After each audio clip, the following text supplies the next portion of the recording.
ಸುಮತಿ ಅಕ್ಕ ಮತ್ತು ಅವರ ತಮ್ಮಂದ್ರೆ ಮಿಸಸ್ಗಳು ಹೆಂಡತಿಯರೆಲ್ಲ ತಂಗಿ ಎಲ್ಲ ನಮಗೆ ಅನ್ನಪೂರ್ಣೇಶ್ವರಿಗಳು ಎಲ್ಲ ಊಟ ಹಾಕಿದವರು.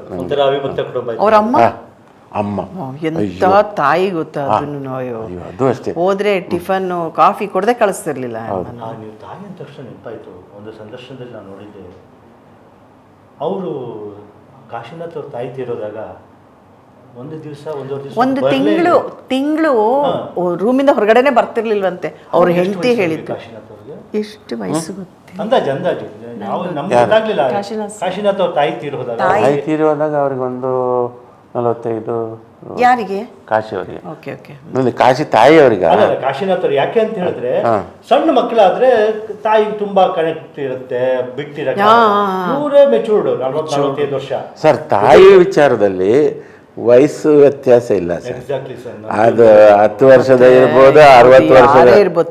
ತಾಯಿನೇ ಅಲ್ಲ. ತಾಯಿ ಹೋದ್ರೆ ನನಗೆ ಮಾತಾಡೋಕ್ಕಾಗಲ್ಲ ಅನ್ಸೋದು. ನಮ್ಮ ತಾಯಿ ಇವತ್ತಿಗೂ ರಾತ್ರಿ ನೆನ್ಸ್ಕೊತೀನಿ. ತಾಯಿ ನಮ್ಮಮ್ಮ ಇಲ್ಲ ಅಂದಾಗ ಈಗಿರ್ಬೇಕಾಗಿತ್ತು ಅಂತ ಅಲ್ವಾ. ಮತ್ತೆ ಹೊಟ್ಟೆ ಹುರಿದವ್ದು ನನಗೆ. ಏನು ಅಚೀವ್ಮೆಂಟ್ಗಳು ವೇಸ್ಟ್. ಅದನ್ನು ನೋಡೋರಿಗೆ ಸಂತೋಷ ಇಲ್ವಲ್ಲ ಅಂತ. ಆ ಥರ ತಾಯಿ ತಾಯಿ ತೀರ್ಕೊಂಡಾಗ ಮಗನಿಗೆ ಎಷ್ಟೇ ವಯಸ್ಸಾಗಲಿ ಅವನ ಮಗನೇ ತುಂಬಾ ಯೋಚನೆ ಮಾಡ್ತಿದ್ರಂತೆ. ಅವ್ರನ್ನ ನಾನು ನೋಡಿಲ್ಲ, ಕಾಶಿನಾಥ್ ಅವ್ರ ತಾಯಿ ನಾನು ನೋಡಿಲ್ಲ. ಬಟ್ ಕಾಶಿನಾಥ್ ಅವ್ರನ್ನ ಅವರು ಹೇಗೆ ನೋಡ್ಕೊಳ್ತಿದ್ರು ಮಗನ್ನ, ಒಬ್ಬ ನಿರ್ದೇಶಕನನ್ನಾಗಿ? ಸರ್, ಅಲ್ಲೇ ಇರೋರಲ್ಲ ಸರ್, ಮನೆಯಲ್ಲೇನೆ. ಸರ್, ಅದೇನ್ ಗೊತ್ತಾ, ಅವ್ರು ಮಾತಾಡಲ್ಲ, ನನ್ನ ಮಗ ಅವೆಲ್ಲ ತೋರಿಸ್ತಾ ಇರ್ಲಿಲ್ಲ. ಅವ್ರ ತರ ಹಳ್ಳಿ ಹೆಂಗ್ಸು, ಹಳ್ಳಿ ಲೇಡಿ. ಏನ ಊಟ ಮಾಡಿದಾನೆ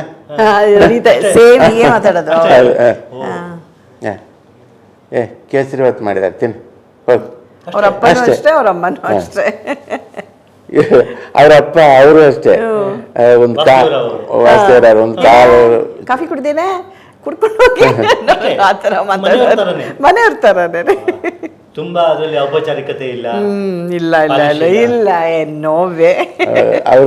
ಅವ್ರಪ್ಪ ನಮ್ಮ ಮೇಲಿಂದ ಹಿಂಗೆ ಹೇಳ್ಕೊಂಬಂದ್ರೆ ಇದು ಕೆಳಗೆ ಗೊತ್ತಿರೋರು.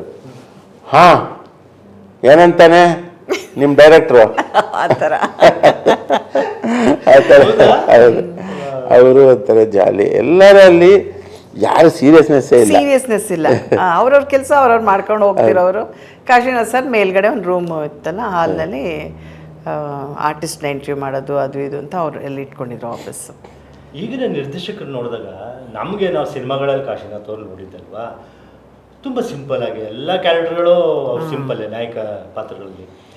ನೀವು ನಿರ್ದೇಶಕರಾಗಿ ನೋಡಿದಾಗ ಅಲ್ಲೂ ಅಷ್ಟೇ ಸಿಂಪಲ್ಸಿಟಿ ಅವ್ರಿಗಿತ್ತ. ಸಿಂಪ್ಲಿಸಿಟಿ ಯಾರಿಗೆ? ಕಾಶಿನಾಥ್ ಅವ್ರಿಗೆ. ಅವ್ರನ್ನ ನಿರ್ದೇಶಕರು ಅಂತ ಒಪ್ಕೊಳಕ್ ನಿಮ್ಗೆ ಏನು ನೋಡಿ ಆಡಂಬರ ಏನಿಲ್ಲ, ಅವರು ಸಿಂಪಲ್ ಆಗಿ ಇರ್ತಿದ್ರ ಹೇಗೆ ಅಂತ? ಇಲ್ಲ, ತುಂಬಾ ಸಿಂಪಲ್. ಮನೋಹರ್ ಸರ್ ಹೇಳಿದ್ರಲ್ಲ ಇಷ್ಟೊತ್ತು, ತುಂಬಾ ಸಿಂಪಲ್ ಮನುಷ್ಯ. ಅವ್ರ ನಿರ್ದೇಶಕರ ಅಂತಾನೂ ಗೊತ್ತಾಗ್ತಿರ್ಲಿಲ್ಲ, ಅವ್ನ ಕಲಾವಿದ ಅಂತಾನೂ ಗೊತ್ತಾಗ್ತಿರ್ಲಿಲ್ಲ. ಆಮೇಲೆ ಎಲ್ಲೋ ಚೇರಲ್ಲಿ ಎಲ್ಲ ಕೂತ್ಕೊಂಡು ಊಟ ಮಾಡಿದವ ಏನಿಲ್ಲ, ಎಲ್ಲ ಒಟ್ಟಿಗೆ ಊಟ, ಜೊತೆಯಲ್ಲೇ ಊಟ ಎಲ್ಲ. ಅವೆಲ್ಲ ಏನು ಆ ಕಲ್ಪನೆನೇ ಇಲ್ಲ ಅವ್ರಿಗೆ. ಸ್ಟೇಟಸ್ಸು, ಅಂತಸ್ತು ಅದು ಬೇಡ ಗೊತ್ತೂ ಇಲ್ಲ. ನಾನು ಹೇಳಿದ್ನಲ್ಲ, ಬರ್ತ್ಡೇ ಆಚರಿಸಲೇ ಇಲ್ಲ ಲೈಫಲ್ಲಿ. ನೀವು ಹೇಳಿದಾಗಲೇ ನಮಗೂ ಗೊತ್ತಾಗಿತ್ತು ಏತಾ ಅಂತ. ಹೌದಾ? ಯಾಕಂದ್ರೆ ನೆನ್ಪಿಟ್ಕೊಳ್ಬೇಕಾಗತ್ತೆ ಸಮಾಜಕ್ಕೆ ಅವರ ಕೊಡುಗೆ. ಅಲ್ಲ, ನಾವು ನೆನ್ಪಿಟ್ಕೋಬೇಕು ಅಲ್ವಾ? ಆಮೇಲೆ ಅಭಿಮಾನಿಗಳು ಜೊತೆ ಕೆಲಸ ಮಾಡಿದವರು, ವೃತ್ತಿ ಬಾಂಧವ್ಯ ಇದೆ ನಿಮ್ಗೆ. ಅಭಿಮಾನಿಗಳು ಆಚರಿಸ್ಬೇಕು ಡೇಟ್ ಆಫ್ ಬರ್ತ್. ಯಾಕಂದ್ರೆ ಅವರು ಚಿತ್ರರಂಗಕ್ಕೆ ಕೊಟ್ಟಂತ ಕೊಡುಗೆಗಳು. ಸುನೀಲ್ ಕುಮಾರ್ ದೇಸಾಯಿ, ಅಭಿ, ನಾನು, ಉಪೇಂದ್ರ, ಆಮೇಲೆ ಸುಂದರನಾಥ್ ಸುವರ್ಣ, ಉಮಾಶಿ ಅವರು, ಆಮೇಲೆ ಇನ್ನೊಂದು ಆಮೇಲೆ ಇದು ಶಂಕರನಾಥ್ ಅರವಿಂದ್, ಶಿವಕುಮಾರು, ಹೀಗೆ ತುಂಬ ಕಲಾವಿದರು, ಜೊತೆಗೆ ತಂತ್ರಜ್ಞರನ್ನು ಕೊಟ್ಟಿದ್ದಾರೆ. ಇನ್ನೊಂದು ದೊಡ್ಡ ವಿಚಾರ ಏನಂತಂದರೆ, ಒಂದು ಕಮರ್ಷಿಯಲ್ ಸಿನಿಮಾ ಭಾಳ ದುಡ್ಡು ಖರ್ಚು ಮಾಡಬೇಕಾಗಿಲ್ಲ. ಒಂದು ಸಿನಿಮಾ ಸಕ್ಸಸ್ ಆಗಬೇಕಾದ್ರೆ ಕಡಿಮೆ ಬಜೆಟಲ್ಲಿ ದುಡ್ಡು ಖರ್ಚಿಗಿಂತ ಬುದ್ಧಿ ಖರ್ಚು ಮುಖ್ಯ ಅನ್ನೋದನ್ನು ತೋರಿಸ್ಕೊಟ್ಟವರು ಕಾಶಿನಾಥ್. ಅದು ದೊಡ್ಡ ಕೊಡುಗೆ ಅಲ್ವ ಚಿತ್ರರಂಗಕ್ಕೆ. ಆ ಸ್ಫೂರ್ತಿಯಿಂದ ಎಷ್ಟು ಜನ ಲೋ ಬಜೆಟ್ ಸಿನಿಮಾ ಮಾಡ್ತಾ ಹೋದ್ರು. ಆಗಂತಕ ಬಂತು, ಆಲೆ ಮನೆ ಬಂತು, ಹೀಗೆ ಬೇರೆ ಬೇರೆ ಸಿನಿಮಾಗಳು ಆ ಒಂದು ಅನುಭವದ ಇದರಿಂದ ಬಂತು. ಸೊ ಬೇರೆಯವರಿಗೆ ಮಾದರಿ ಆದರು ಅವರು, ಸರಳ ಜೀವನಕ್ಕೆ ಮಾದರಿ ಆದರು, ಸರಳ ಸಿನಿಮಾ ಮಾಡೋದಕ್ಕೆ ಮಾದರಿ ಆದರು, ಸರಳ ಸಿನಿಮಾದಲ್ಲಿ ಮನರಂಜನೆ ಕೊಡ್ಬೋದು ಅಂತ ತೋರಿಸಿ ಮಾದರಿ ಆದರು. ಆಮೇಲೆ ಅನೇಕ ಕಲಾವಿದರಿಗೆ ಪ್ರೋತ್ಸಾಹ ಕೊಟ್ಟು, ಬಟ್ ಟ್ಯಾಲೆಂಟ್ ಇರೋರನ್ನೇ ಸಿಲೆಕ್ಟ್ ಮಾಡಬೇಕು. ನಮ್ಮಲ್ಲಿ ಏನಾಗುತ್ತಂದರೆ ಕೆಲವು ನಿರ್ದೇಶಕರು ಅವರಿಗೆ ಸಿಗರೆಟ್ ತಂದು ಕೊಡಬೇಕು, ಮತ್ತು ಗುಂಡು ಒಯ್ಬೇಕು, ಆಮೇಲೆ ಏಯ್ ಏನ ಮಾಡ್ತಿದ್ಯಾ ಈ ಥರ ಬೈಸ್ಕೊಳಕ್ಕೆ ಒಬ್ಬಬೇಕು. ಈ ಥರದ್ದಕ್ಕೆ ಅಸಿಸ್ಟೆಂಟ್ಗಳು ಹುಡುಕೊಂಡು ಅಂಥವ್ರನ್ನ ಸಿಲೆಕ್ಟ್ ಮಾಡ್ತಾರೆ ವಿನಃ ಕಾಶಿಯವರು ತದ್ವಿರುದ್ಧ. ಚಿತ್ರರಂಗಕ್ಕೆ ನನ್ನಿಂದ ಏನಾದ್ರು ಕೊಡುಗೆ ಕೊಡಬೇಕು ಅಂತಂದರೆ ನಾನು ಒಬ್ಬ ಟ್ಯಾಲೆಂಟೆಡ್ ಇರೋರನ್ನೇ ಸಿಲೆಕ್ಟ್ ಮಾಡಬೇಕು ಅಂತ, ಪ್ರತಿಭಾವಂತರನ್ನೇ ನಾನು ಸಿಲೆಕ್ಟ್ ಮಾಡಿ ಚಿತ್ರರಂಗಕ್ಕೆ ಕೊಟ್ಟರೆ ಅವನು ಒಳ್ಳೊಳ್ಳೆ ಸಿನಿಮಾ ತೆಗೆದಾನು ನಾಳೆ, ಅದು ಬೇಕು ಇಲ್ಲಿ. ಅದರ ಬದಲು ಈ ಥರದ ಅಸಿಸ್ಟೆಂಟ್ಗಳನ್ನ ಇಟ್ಕೊಂಡು ಏನಾಗುತ್ತೆ ಅಂದರೆ ಅವರು ಶೋಕಿಗೆ ಸಿನಿಮಾಕ್ಕೆ ಬರ್ತಾರೆ, ಶೋಕಿ ಮಾಡೋಕ್ಕೆ ಹೋಗ್ತಾರೆ ಅಂಥ ಅಸಿಸ್ಟೆಂಟ್ಗಳು. ಅಂಥವ್ರನ್ನ ಸೇರಿಸ್ತಿರಲಿಲ್ಲ ಅವರು. ಟೆಸ್ಟ್ ಮಾಡಿ ಹೊರಗೆ ಹಚ್ಚಿ ಪ್ರತಿಭೆ ಇದೆಯಾ ಇವನಿಗೆ ಅಂತ ಒಳಗೆ ತಗೋತಿದ್ರು. ನೀವು ಹೇಳಿದ್ರಿ ಕಾಶಿನಾಥ್ ಶಿಷ್ಯಂದಿರೆಲ್ಲ ಸ್ವತಂತ್ರ ನಿರ್ದೇಶಕರಾಗಿ ಹಲವಾರು ಸಿನಿಮಾಗಳನ್ನ ಕೊಟ್ಟರು. ದೇಸಾಯಿ ಅವರು, ಉಪೇಂದ್ರ ಅವರು, ಇವರೆಲ್ಲ. ಮನೋಹರ್ ಸರ್ ಅಷ್ಟೇ ಒಳ್ಳೊಳ್ಳೆ ಸಿನಿಮಾ ಕೊಟ್ಟರು. ನೋಡಿದ್ದೀವಿ ನಾವು, ಓಮಲ್ಲಿಗೆ ಅವೆಲ್ಲ ನೋಡ್ಕೊಂಡು ಬಂದಿದ್ದೀವಿ. ಹೌದು. ಆ ಥರ ಮಾಡಿದಾಗ ಇವರು ಗುರುಗಳಾಗಿದ್ದವರು ಕಾಶಿನಾಥ್ ಅವರು ಇವ್ರಿಗೆ ಏನು ಕೊಡ್ತಾ ಇದ್ರು ಉಪದೇಶ? ಚೆನ್ನಾಗಿ ಮಾಡಿದ್ಯಾ ಅಂತ, ಇನ್ನೂ ಚೆನ್ನಾಗಿ ಮಾಡ್ಬೇಕಂತ ಏನೋ ಅಂತ. ಅದು ಹೇಳ್ತೀವಿ, ಓಮಲ್ಲಿಗೆ ನೋಡಿ ಇನ್ನೂ ಚೆನ್ನಾಗಿ ಮಾಡ್ಬೋದಾಗಿತ್ತು. ಹೌದಾ? ಅಲ್ಲಿ ಕೆಲವು ಕಡೆ ಸ್ವಲ್ಪ ಇದು ನಾವು ಬಟ್ ಅದೇ ಪ್ರೇಕ್ಷಕರ ಖುಷಿ ಪಟ್ಟಿದ್ವಿ. ಟೆಕ್ನಿಕಲಿ ಏನೋ ಜನರಲಾಗಿ ಇಷ್ಟಪಟ್ಟು ಸಣ್ಣ ಪುಟ್ಟದ್ದು ಇದು ಹೇಳ್ತೀವಿ, ಕರೆಕ್ಷನ್ ಹೇಳಿದ್ರು ಅಷ್ಟೇ. ಅದು ಅಂತ ಇದಲ್ಲ, ಬಟ್ ಆ ಥರ ಹೇಳೋರು ನಮ್ಮನ್ನು ಬೇಕಾದಷ್ಟು ತಿದ್ದಿದ್ದಾರೆ, ಬೇಕಾದಷ್ಟು ನಮಗೆ ನಮ್ಮನ್ನು ತಯಾರು ಮಾಡಿದ್ದಾರೆ. ಸಿನಿಮಾ ಶೂಟಿಂಗ್ ಯಾವ ಥರ ಸುಲಭವಾಗಿ ಮಾಡ್ಬೋದು ಅದನ್ನು. ಒಬ್ಬರು ಗುರುವಾಗಿ ಕಾಶಿನಾಥ್ ಇದ್ದಾರೆ ಅಂತ ಅಂದ್ಕೊಂಡ್ರೆ, ನಿರ್ದೇಶಕರಾಗಿ ನಿಮ್ಮನ್ನ ಅವರು ನೀನು ಚಿತ್ರರಂಗದ ನೀನು ಬದುಕಿನ ಮೇಲೆ ನಿರ್ದೇಶಕನಾಗಿರೋ ಅಥವಾ ಸಂಗೀತ ನಿರ್ದೇಶಕನಾಗೋ ಆ ಥರದ್ದು ಏನಾದ್ರು ಹೇಳಿ ಕಳಿಸಿದ್ರ? ನಿಮಗೆ ನೋಡಮ್ಮ ಆಗ್ತೀಯ, ನೀನು ಒಳ್ಳೆ ಆರ್ಟಿಸ್ಟ್ ಆಗ್ತೀಯಾ, ಒಳ್ಳೆ ಹೀರೋಯಿನ್ ಆಗ್ತೀಯಾ, ಇಂತಿಂಥ ಪಾತ್ರಗಳನ್ನ ಮಾಡು, ಇಂತಿಂಥ ಸಿನಿಮಾಗಳನ್ನ ಮಾಡು ಅಂತ ಏನಾದ್ರು ಉಪದೇಶ ಕೊಡ್ತಿದ್ರ? ಇಲ್ಲ ಆ ಥರ ಏನಿಲ್ಲ. ಚೆನ್ನಾಗಿ ಮಾಡಿದ್ಯಾ ನೀನು, ಮಾಡು, ಅದು ಯಾವ್ದು ಮಾಡ್ತಿದ್ದೆ ಈಗ, ಹೌದಾ, ಮಾಡು ಚೆನ್ನಾಗಿ ಮಾಡು ಅಷ್ಟೇ. ಇಲ್ಲ, ಅವ್ರ ಜೊತೆ ಬಂತು, ಅವಕಾಶಗಳು ಬಂತು ನನಗೆ. ಸುರಸುಂದರಾಂಗ, ಬೇರೆಯವ್ರದ್ದು ಲವ್ ಟ್ರೈನಿಂಗ್, ಇದೆಲ್ಲ ನಾನು ಬೇರೆಯವ್ರ ಪ್ರೊಡಕ್ಷನ್ ಅಲ್ಲಿ ಅವ್ರ ಜೊತೆ ಒಂದು ಮಾಡುವಂತ ಅವಕಾಶ. ಕಾಮಿನಿದಾರ ಅವರು ಒಂದು ಆಸ್ಥಾನ ಕಲಾವಿದೆ ತರ. ಹೌದು, ಎಲ್ಲಾದ್ರಲ್ಲೂ ಮಾಡಿದಾರಲ್ಲ ಅವರು. ಇದ್ರಲ್ಲೂ ಮಾಡಿದ್ರ ಅಪರಿಚಿತದಲ್ಲಿ. ಹೌದು. ಅವರು ಕೇರಳ ಬ್ಯಾಕ್ಗ್ರೌಂಡ್. ಹೌದು, ಕನ್ನಡ ಆಕ್ಸೆಂಟ್ ಅವ್ರದ್ದು ಇವತ್ತಿಗೂ ಹಾಗೆ ಇದೆ. ಬಟ್ ತುಂಬಾ ಪ್ರೀತಿ ಇಟ್ಕೊಂಡಿದ್ದಾರೆ ಕಾಶಿನಾಥ್ ಮೇಲೆ ಅವರು ಅಲ್ಲ, ಒಬ್ಬ ಕಲಾವಿದ. ನಿಮ್ದೆಲ್ಲ ಒಂದು ಬಳಗ ನೋಡಿದಾಗ ಆ ಗ್ಲಾಮರ್ ಕಾಣಿಸ್ತಾ ಇಲ್ಲ ನಿಮ್ಗೆ. ನೋಡಿ, ಅನಾಮಿಕ ಆಗ್ಬೋದು, ಮತ್ತೊಂದು ಆಗ್ಬೋದು, ಅಲ್ವಾ? ಎಲ್ಲೋ ನಮ್ಮ ಪಕ್ಕದಲ್ಲೇ ಇರುವಂತ ಅಲ್ವಾ? ಸೀನ್ಗಳಲ್ಲಿ ಈವನ್ ನಂತರದಲ್ಲಿ ಅಂಜಲಿ ಅದನ್ನ ಬೇರೆಯವರಾಗಿ ಸಬ್ಜೆಕ್ಟ್ ಕೊಟ್ರೆ ಫುಲ್ ಗ್ಲಾಮರಸ್ ಆಗಿ ಮಾಡಿ ಬೇರೆ ಏನೋ ಮಾಡಿ ಅಲ್ಲೂ ಅಂಜಲಿ ಪಾತ್ರ ಒಂದು ಸರಳ ಒಂದು ಫ್ಯಾಮಿಲಿ ಹುಡುಗಿ ಥರನೇ ಅದೇ ಇದು ಮಾಡಿಬಿಟ್ರು. ಸೊ ಆ ಥರ ಅವರು ಕಾಶಿ ಸರ್ ಒಂಥರ ಈ ಕೇರಳದವ್ರ ಥರ ಈ ಸಹಜತೆಗೆ ಒತ್ತು ಕೊಡೋರು, ನ್ಯಾಚುರಲ್, ಎಲ್ಲ ನ್ಯಾಚುರಲ್ ಆಗಿರಬೇಕು ಅಂತ.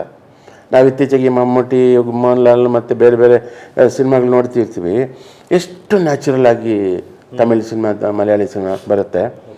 ಕಾಶಿ ಸರ್ ಆ ಥರ ನ್ಯಾಚುರಲ್ ಆಗಿ ಯೋಚನೆ ಮಾಡೋರು ಮತ್ತು ಸಿಂಪ್ಲಿಸಿಟಿನ ಇಷ್ಟಪಡೋರು.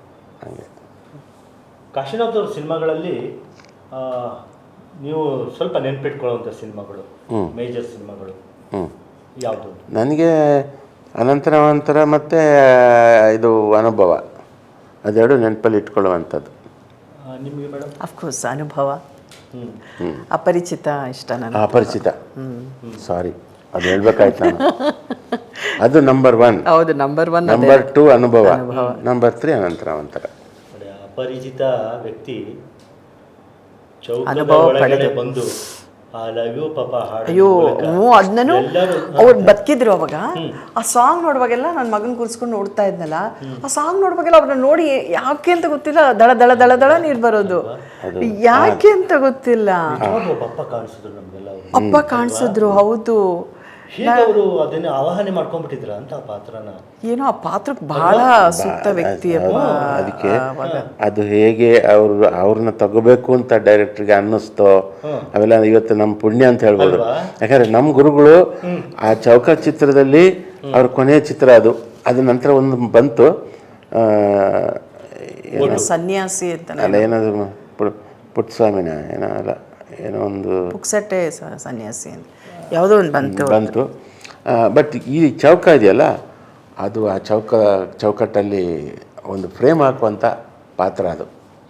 ಅದರಲ್ಲಿ ಅದೇ ನೀವು ಹೇಳಿದ್ರಲ್ಲ ಒಂದು ತಂದೆನ ನೆನಪಿಸ್ತಾ ಇದು ಆ ಹಾಡು ಬೇರೆ. ಅಪ್ಪ ಐ ಲವ್ ಯು ಪಾ ನಾಗೇಂದ್ರ ಪ್ರಸಾದ್ ಅದ್ಭುತವಾಗಿ ಹಾಡು ಬರೆದಿದ್ದಾರೆ.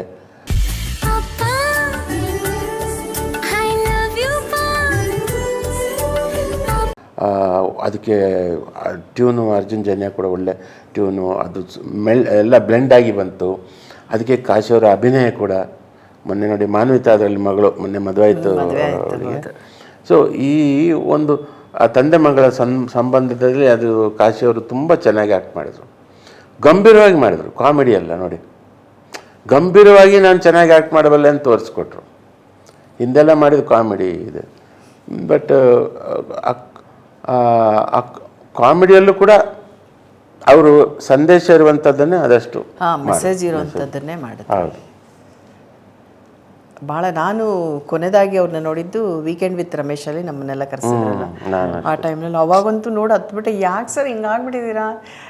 ಏನಿಲ್ಲ ಅಂದ್ರೆ ಆಮೇಲೆ ಅವ್ರ ನಮ್ಗೆ ಹೇಳಲೇ ಇಲ್ಲ ನೋಡಿ ಅವರು, ಅವರಿಗೆ ಅನಾರೋಗ್ಯ ಇತ್ತು ಅಂತ. ಅವಾಗ ಆಲ್ರೆಡಿ ಅನಾರೋಗ್ಯದಲ್ಲೇ ಇದ್ರು ಅವರು. ನಮ್ಗೆ ಗೊತ್ತಿಲ್ಲ, ಅವ್ರಿಗೆ ಗೊತ್ತಿತ್ತು, ನಮ್ಗೆ ಗೊತ್ತಿಲ್ಲ, ಅವ್ರು ಹೇಳಲಿಲ್ಲ. ಮೆಂಟಲ್ ಪವರ್ ಅಷ್ಟಿತ್ತು ಅಂತ ಅವರಿಗೆ. ಅಲ್ಲ, ಅವರು ತನ್ನ ಕಷ್ಟವನ್ನು ಯಾರ ಹತ್ರನೂ ಹೇಳ್ಕೊಳ್ತಿರಲಿಲ್ಲ ಮೊದಲಿಂದನೂ. ಕಷ್ಟಗಳು ಇರಲಿಲ್ಲ ಅಂತಲ್ಲ. ಒಂದು ಸಿನಿಮಾ ಮಾಡಬೇಕಾದ್ರೆ ಒಬ್ಬ ಫೈನಾನ್ಷಿಯರ್ ಹತ್ರ ಫೈನಾನ್ಸ್ ತಗೋಬೇಕು, ಅವನ ಮೇಲೆ ಕೆಟ್ಟ ಹೆಸರು ಬರಬಾರ್ದು, ಅವನು ಕೊಟ್ಟ ದುಡ್ಡು ದುರುಪಯೋಗ ಆಗಬಾರ್ದು, ಇದೆಲ್ಲ ತಲೆಯಲ್ಲಿರೋದು. ಆಮೇಲೆ ಎಲ್ಲ ವಿಚಾರದಲ್ಲೂ ಮನೆಯೂ ನಿಭಾಯಿಸಬೇಕು. ಸೊ ಇದೆಲ್ಲ ಆದಾಗ ಕಷ್ಟಗಳಿದ್ರೂ ಹೇಳ್ಕೊಳ್ತಿರ್ಲಿಲ್ಲ, ಯಾರಿಗೂ ತೋರಿಸ್ಕೊಡ್ತಿರ್ಲಿಲ್ಲ ನೋಡಿ.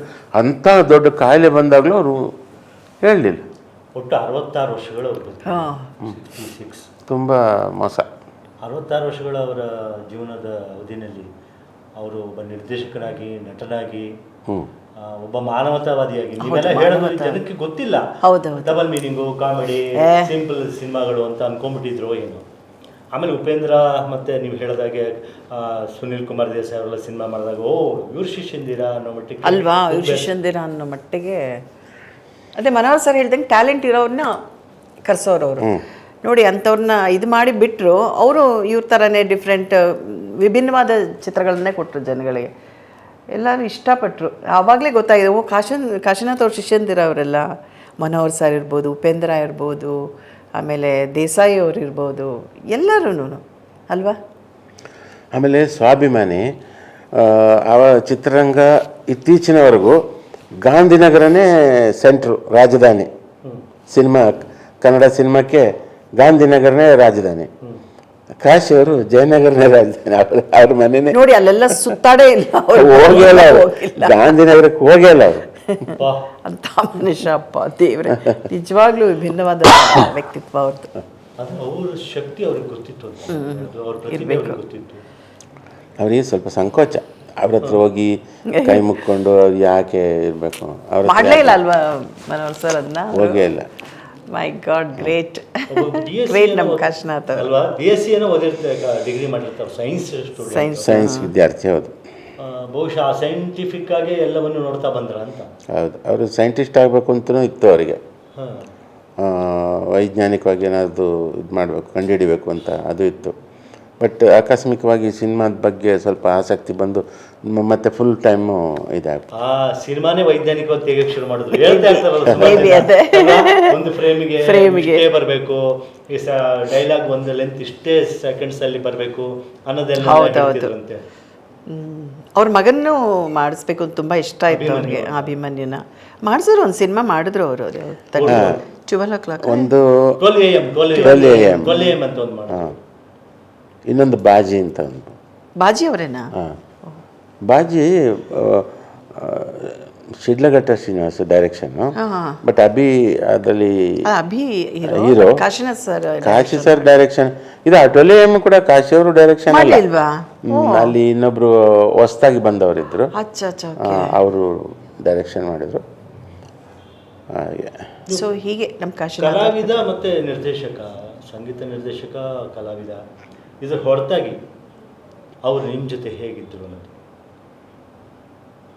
ಅಂದರೆ ಮುಂದಿನ ಸಿನಿಮಾಗಳಿಗೆ ನಿಮಗೆ ಬೇರೆ ಬೇರೆಯವ್ರಿಗೆ ರೆಫರೆನ್ಸ್ ಕೊಡುವಂಥದ್ದು, ಅಥವಾ ಈ ಫೀಲ್ಡಲ್ಲಿ ಹೀಗಿದೆ ಅಂತ ಬೇಡ ಬೇರೆ ಮಾಡಿ ಅಂತ? ಇಲ್ಲ ಇಲ್ಲ ಇಲ್ಲ, ಅದೆಲ್ಲ ಹೇಳ್ತಿರ್ಲಿಲ್ಲ ಅವರು, ಅದೆಲ್ಲ ಏನು ಹೇಳ್ತಿರ್ಲಿಲ್ಲ. ಅಥವಾ ಪಾತ್ರಗಳು ಆಯ್ಕೆ ಮಾಡಿದ್ರು, ಅಲ್ಲ ಅವ್ರು ಮಾಡಿದ ಸಿನಿಮಾ ಎರಡೂ ಹಾಕೊಂಡ್ರು ನನ್ನನ್ನು. ಅನಂತನ ಒಂಥರ ಹಾಕೊಳ್ಳಿಲ್ಲ, ಅನಾಮಿಕಾ ಹಾಕೊಂಡ್ರು ಅನುಭವ ಆಗಿದ ತಕ್ಷಣವೇ. ಅದಾದಮೇಲೆ ಬೇರೆ ಬೇರೆ ಸಿನಿಮಾ ಪ್ರೊಡಕ್ಷನಿಂದ ಅವ್ರ ಜೊತೆ ಮಾಡೋ ಅವಕಾಶ ಸಿಕ್ತು. ಅದಾದಮೇಲೆ ಕಾಶಿನಾಥ್ ಸರ್ ಯಾವುದು ನಾ ಇಂಟರ್ವ್ಯೂನಲ್ಲಿ ಹೇಳಿದೆ, ಸರ್ ನೆಕ್ಸ್ಟು ಅನುಭವ 2 ಮಾಡಿದ್ರೆ ನಾನೇ ಮಾಡ್ಬೋದು, ಓಕೆನಾ? ಸರಿ ಸರಿ ಆಯಿತು ಬಿಡು ಅಂತ. ನೋಡಿ, ಕೆಲವು ಸಿನಿಮಾಗಳು ಮತ್ತೆ ಅದು ಸೀಕ್ವೆಲ್ ಬರಬೇಕು ಅಂತ ನಮಗೆಲ್ಲ ಅನ್ನಿಸ್ತಿರುತ್ತೆ. ಶೂ ಸಿನಿಮಾ ಕೂಡ ಹಾಗೇನೆ ಅಲ್ವಾ? ಹೌದು, ಅದರಲ್ಲಿ ಅವ್ರ ಅಭಿನಯ ಎಷ್ಟು ಡಿಫ್ರೆಂಟ್ ಆಗಿ. ಆ ಸಿನಿಮಾ ನೋಡಿದ್ರೆ ನಿಮಗೆ ಹೇಗೆ ಅನ್ನಿಸ್ತು? ನಿಮ್ಮ ನಿರ್ದೇಶಕರು ಸಿನಿಮಾದಲ್ಲಿ ಏನ್ ಕಾಮಿಡಿ ಆಗಿ ಮಾಡಿದಾರಪ್ಪ ಅದೇ, ಅದು ಕಾಮಿಡಿ ಆಗ್ಬಿಟ್ಟಾರಲ್ಲಪ್ಪ ಅನಿಸ್ತು. ಅನುಭವದಲ್ಲೇ ಅಷ್ಟು ಗೊತ್ತಾಗ್ತಿರ್ಲಿಲ್ಲ, ಇದ್ರಲ್ಲಿ ಏನು ಇಷ್ಟೊಂದು ಕಾಮಿಡಿ ಆಗಿ ಮಾಡ್ಬಿಟ್ಟಿದ್ದಾರೆ. ಅದರಲ್ಲೇ ಎಲ್ಲರೂ ಡಬಲ್ ಮೀನಿಂಗ್ ಇದೆಯಾ ಇದು ಅನ್ನೋ ತರ ಇತ್ತು. ಆಮೇಲೆ ಸೊ ಉಪೇಂದ್ರ ಅವರು ಸಿನಿಮಾದಲ್ಲಿ ಹಾಕೊಂಡು ಒಂದು ಗುರು ಋಣ ತೀರಿಸ್ಲಿಕ್ಕೆ ಒಂದು ಸಣ್ಣ ಒಂದು ಅವಕಾಶ ತಗೊಂಡ್ರು. ನಮ್ಮ ಮನೋಹರ್ ಸರ್ ಓಮಲ್ಲಿಗೆ ಮಾಡಿದಾಗ ತಗೋಬೇಕಾಗಿತ್ತಲ್ವಾ? ಆ ಥರದ್ದು ಏನೋ ಬರ್ಲಿಲ್ವಾ ನಿಮ್ಮ ಕಲ್ಪನೆ? ಇಲ್ಲ, ಅಲ್ಲಿ ಪ್ರೊಡ್ಯೂಸರ್ದು ಅವ್ರದ್ದೇ ಎಲ್ಲ ತೀರ್ಮಾನ. ಓಮಲ್ಲಿಗೆಯಲ್ಲಿ ನನ್ನ ಇದು ಆಯ್ಕೆಗೆ ಸ್ವಾತಂತ್ರ್ಯ ಇರಲಿಲ್ಲ, ಯಾಕಂದ್ರೆ ದುಡ್ಡು ಹಾಕೋರು ಅವ್ರ ಮಾತು ನಾನು ಕೇಳಬೇಕಾಯ್ತು. ಹಾಗೆ ಬಟ್ ಓಮಲ್ಲಿಗೆ ತುಂಬ ಚೆನ್ನಾಗಿ ಬಂತು, ರೊಮ್ಯಾಂಟಿಕ್ ಆಗಿತ್ತು ಆ ಪಾತ್ರಗಳು, ಆ ಕ್ಯಾರೆಕ್ಟರ್ಗಳು, ಆರ್ಟಿಸ್ಟ್ಗಳು ಅಷ್ಟೇ. ಅಂದ್ರೆ ಆ ಪಾತ್ರಕ್ಕೆ ಕಾಶಿನಾಥ್ ಸರ್ ಸೂಕ್ತ ಅನಿಸ್ಲಿಲ್ಲ ಏನೋ ಪ್ರೊಡ್ಯೂಸರ್ಗೆ. ಯಾವ್ದಾದ್ರು ಒಂದು ಬಂದು ಹೋಗುವಂತ ಮತ್ತೆ ಕಾಶಿನಾಥ್ ಸರ್ ಹಾಕೋಬೇಕು, ಅವ್ರನ್ನ ಸುಮ್ಮನೆ ಬಂದೋಗ ಆ ಥರದ್ದು ಇಲ್ವೇ ಇಲ್ಲ ಅಲ್ಲಿ, ಪಾತ್ರ ಇಲ್ಲ ಅಲ್ಲಿ. ಇದ್ದಿದ್ದು ಸಾಧು ಕೋಕಿಲ ಅವರು ಅಸಿಸ್ಟೆಂಟ್ ರಮೇಶ್ ರಾವ್ ಅಂತ, ಇನ್ನೊಂದು ವಿಲನ್ ಕ್ಯಾರೆಕ್ಟರ್, ಇನ್ನೊಂದು ಹೀರೋ ಅಷ್ಟೇ ಇದ್ದಿದ್ದು ಅಲ್ಲಿ. ಓಮಲ್ಲಿಗೆಯಲ್ಲಿ ಇವ್ರಿಗೆ ಅವಕಾಶ ಕೊಡಬೇಕಿತ್ತ? ಅಲ್ಲ, ಅದಕ್ಕೂ ಹೇಳಿದ್ನಲ್ಲ, ಅಲ್ಲ ಇವ್ರಿಗೆ ಆ ಸ್ವಾತಂತ್ರ್ಯ ಇರ್ಲಿಲ್ಲ ಅಂತ ಹೇಳ್ತಾ ಇರೋದು. ಬಟ್ ಆಯ್ಕೆ ಅನಿಸ್ತಿರುತ್ತಲ್ವಾ, ಜೊತೆಲೇ ಇದ್ದು ಬೆಳೆದವ್ರು ನೀವೆಲ್ಲ ಒಟ್ಟಿಗೆ. ಅಲ್ಲ ಆಮೇಲೆ ಕೇಳ್ಕೊತಿದ್ದೆ ನಾವು, ಮನೋಹರ್ ಸರ್ ನೀವು ಡೈರೆಕ್ಷನ್ ಮಾಡಿದ್ರಿ ನಮಗೂ ಕೊಡ್ಬಾರ್ದು ಆಗೋಂತ. ನಾನು ನಿಜ ಹೇಳ್ತೀನಿ, ನಾನು ಒಂದು ಓಮಲ್ಲಿಗೆ ಮಾಡಿ ಮತ್ತೆ 2 ವರ್ಷ ಗ್ಯಾಪ್, ಇಂದ್ರಧನುಷ್ ಮತ್ತೆ 23 ವರ್ಷ ಗ್ಯಾಪ್. ನನಗೆ ರೆಗ್ಯುಲರ್ ಸಿನಿಮಾ ಸಿಕ್ಕಿದಿದ್ರೆ ಖಂಡಿತ ನಾನು ಅವ್ರನ್ನ ಹಾಕೊಂಡು ಸಿನಿಮಾ ಮಾಡ್ತಿದ್ದೆ. ಯಾಕಂದ್ರೆ ಇಂಥ ಕಲಾವಿದೆಯವ್ರನ್ನ ಸರಿಯಾಗಿ ಬಳಸ್ಕೋಬೇಕಾದ್ದು ಎಲ್ಲ ನಿರ್ದೇಶಕರ ಧರ್ಮ. ನಾನು ಮುಖಸ್ತುತಿ ಮಾಡ್ತೇನೆ ಮೇಡಮ್, ನಾವು ನೋಡ್ಕೊಂಡು ಬಂದಿರೋದ್ರಿಂದ ನಿಮ್ಗೆ ಹೇಳ್ತೇವೆ, ಸಹಜ ಕಲಾವಿದ ಈಕೆ. ಅದನ್ನ ಹೇಳ್ತಾ ಬಂದೆ ನಾವು. Thank you. ಈಗ ಮುಂದೆ ನೀವಿಬ್ಬರು ಒಟ್ಟಿಗೆ ಯಾವ್ದಾದ್ರು ಸಿನಿಮಾಗಳು ಮಾಡೋದು ಪ್ಲಾನ್ ಬರ್ಲಿ ಅವಕಾಶ ಧಾರಾವಾಹಿಗಳಲ್ಲಿ ಬರ್ಲಿ, ಇಲ್ಲಾಂದ್ರೆ ಸಿನಿಮಾಗಳಲ್ಲಿ ಬರ್ಲಿ. ಸಹ ನಟ ನಟಿಯರಾಗಿ ಆಗ್ಬೋದು, ಅಥವಾ ನೀವು ಹೇಳ್ದಂಗೆ ತುಂಬಾ ಇವರು ಅಷ್ಟೇ ನಮ್ಮ ಮನೋಹರ್ ಸರ್ ತುಂಬಾ ಸಾಫ್ಟ್ ನೋಡಿ, ಇಲ್ಲೇ ನೋಡ್ತಾ ಇದ್ದೀರಾ, ಬಹಳ ಸಾಫ್ಟ್. ಇವ್ರ ಡೈರೆಕ್ಷನ್ ಇಷ್ಟ ನನಗೆ ಈ ತರ. ಯಾಕಂದ್ರೆ ಕಾಶಿನಾಥ್ ಸರ್ ಇದ್ರಲ್ಲಿ ಮಾಡಿ ನನಗೆ, ನಾನು ಅಲ್ಲಿಂದ ಹೋದ್ಮೇಲೆ, ಅನುಭವದಿಂದ ಹೋದ್ಮೇಲೆ ಬೇರೆ ಡೈರೆಕ್ಟರ್, ಅವಾಗ ಇನ್ನು ಚಿಕ್ಕವಳಲ್ಲ, ಹೇ ಈ ಕಡೆ ಬಾಮ ಅಂದ್ರೇನೆ ನನಗೆ ಒಂಥರ ಅಳು ಬಂದ್ಬಿಡೋದು. ನನ್ ಪಾಯನೇ ಒಂಥರ ಸಾಫ್ಟ್ ಆಗಿತ್ತಲ್ಲ, ಬೇರೆಯವ್ರ ಓದ್ ಜೋರ್ ಕಿರ್ಚಿದ್ರು ಆಗ್ತಿರ್ಲಿಲ್ಲ. ಸ್ವಲ್ಪ ಇವರು ರಫು, ಸುನಿಲ್ ಕುಮಾರ್ ದೇಸಾಯಿ, ಅವ ಸ್ವಲ್ಪ ಹಂಗೆ ಇದು ಮಾಡಿದೆವು. ಸುನಿಲ್ ಕುಮಾರ್ ದೇಸಾಯಿ ಅವ್ರದ್ದು ನಿಮ್ದು ಒಡನಾಟ ಯಾವ್ದು ಸಿನಿಮಾಗಳೆಲ್ಲ? ಇಲ್ಲ, ನಾನು ಮಾಡಿದೆ, ನಿಷ್ಕರ್ಷದಲ್ಲಿ ಮಾಡಿದೆ. ಹೇಗಿತ್ತು ಮೇಡಮ್ ಪ್ರೊಡಕ್ಷನ್? ಯಾಕಂದ್ರೆ ಆಕಾಶನ ಶಿಷ್ಯ ನೀವು ಚೆನ್ನಾಗಿ, ಅವ್ರು ಖುಷಿ ಇಲ್ವಾ ಅವ್ರಿಗೂ, ಗೌರ ಒಂದು ಕ್ಯಾರೆಕ್ಟರ್ ಇದೆ ಕಣೆ ಬಾರ ಅಂತ ಕರ್ತಿದ್ರು ಅವರು. ಅವಾಗೆಲ್ಲ ಹಂಗೆ ತಾನೆ ಇದ್ದಿದ್ದು. ನಾವು ಅಲ್ಲಿ ಹೋಗಿ 1 ಅವರ್ದಲ್ಲಿ ಸೇರ್ಕೊಂಡ್ಬಿಟ್ಟಿದ್ವಲ್ಲ, ಚೆನ್ನಾಗಿತ್ತು ಅದೊಂಥರ. ಸೊ ಆಮೇಲೆ 6 ವರ್ಷ ನನ್ನನ್ನು ಜೊತೆಲಿ ಇಟ್ಕೊಂಡು ಸಾಕಿದ್ರು ಕಾಶಿ ಸರ್. ಅದು ಹೇಳಿದ್ನಲ್ಲ,